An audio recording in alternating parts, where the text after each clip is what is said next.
C'est à Bramant, à 1200 mètres d'altitude, que Fanny Renard nous ouvre les portes de son laboratoire.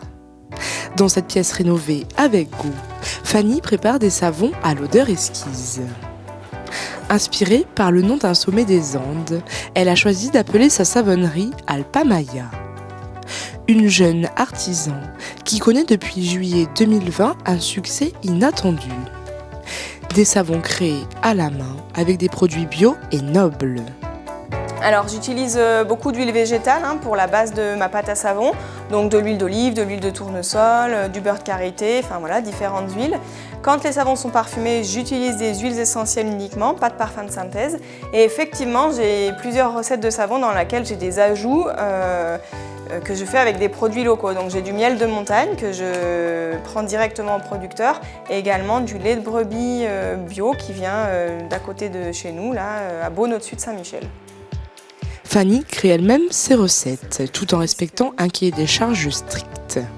Pour l'instant, j'ai 5 recettes de savon sur lesquelles j'ai travaillé pendant un peu plus d'1 an avant vraiment de les faire valider et de les lancer à la production et à la commercialisation. Et chaque recette est validée par une équipe de médecins toxicologues, donc tout est validé, tout est suivi, tout est déclaré et c'est un gage du coup aussi de qualité pour les clients et les consommateurs. Fanny nous fait alors découvrir les grandes étapes de fabrication. Dans un premier temps, il faut peser chaque ingrédient. Alors là, je vais peser mon beurre de karité, donc qui est une huile qui fait partie d'une de mes recettes, pour la faire fondre tout doucement, pour qu'elle passe jamais au-dessus de 40 degrés, pour bien la préserver. Alors là, j'ai continué à peser une de mes huiles liquides, pour pouvoir avoir du coup tous mes ingrédients déjà pesés. Il y a de l'huile de framboise, l'huile de pépins de framboise, celle-ci là, on voit la couleur, elle est belle. Il y a de l'huile de tournesol, de l'huile de ricin et puis le beurre de karité et l'huile de coco qu'on a fait fondre là à côté. Ouais, alors là je commence à peser les huiles essentielles donc qui vont me permettre surtout essentiellement de parfumer le savon, parfois sur certains savons de leur donner un petit peu une propriété supplémentaire. Donc je le pèse à la fin, pareil pour pas que ce qu'il y a dedans s'évapore trop. Une fois tous les ingrédients minutieusement pesés, vient la dernière étape qui se fait naturellement et à froid.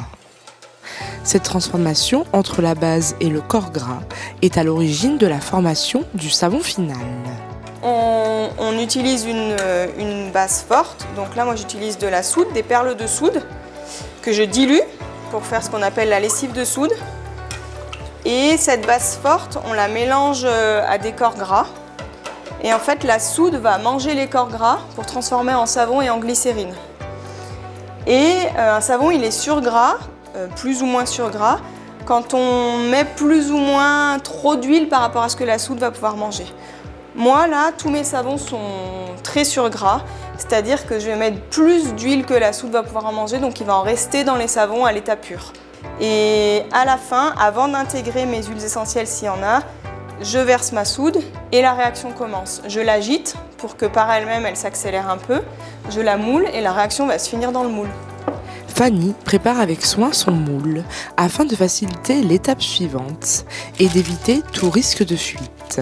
Ce moule, en fait, je fais un gros bloc de savon dedans quand je moule et par la suite, quand le savon est prêt, donc demain matin, je le découpe en barres. Quand je le mets en moule, il reste bien 12 heures dans le moule et ensuite, il sèche 4 à 6 semaines. Un moule de 8 kg qui représente environ 74 savons. À chaque occasion du calendrier, Fanny s'adapte et crée des savons à thème, comme ici avec des cœurs pour la Saint-Valentin. Alors là, le savon, il a séché là, plus de 4 semaines, on est à 5 semaines. Donc je vais arrondir les angles parce que j'ai décidé de faire des savons qui étaient doux pour la peau et du coup j'avais envie qu'ils soient doux dans la main quand on les prenait. Alors les petits copeaux là que je récupère, je les mets également à la vente parce que c'est quelque chose qui ça m'embête de jeter. Si vous le mettez dans un petit gant, un petit pochon, on peut faire la douche aussi avec et ça va super bien. La dernière étape consiste à emballer le produit avant d'être mis en vente. Donc là, je vais prendre chaque savon à la main, les repeser Voilà, pour m'assurer qu'ils font bien un minimum 100 grammes. Et ensuite, je vais emballer chaque savon dans son petit étui en carton. Pour élargir sa gamme de production, Fanny souhaiterait se lancer dans la production de cosmétiques.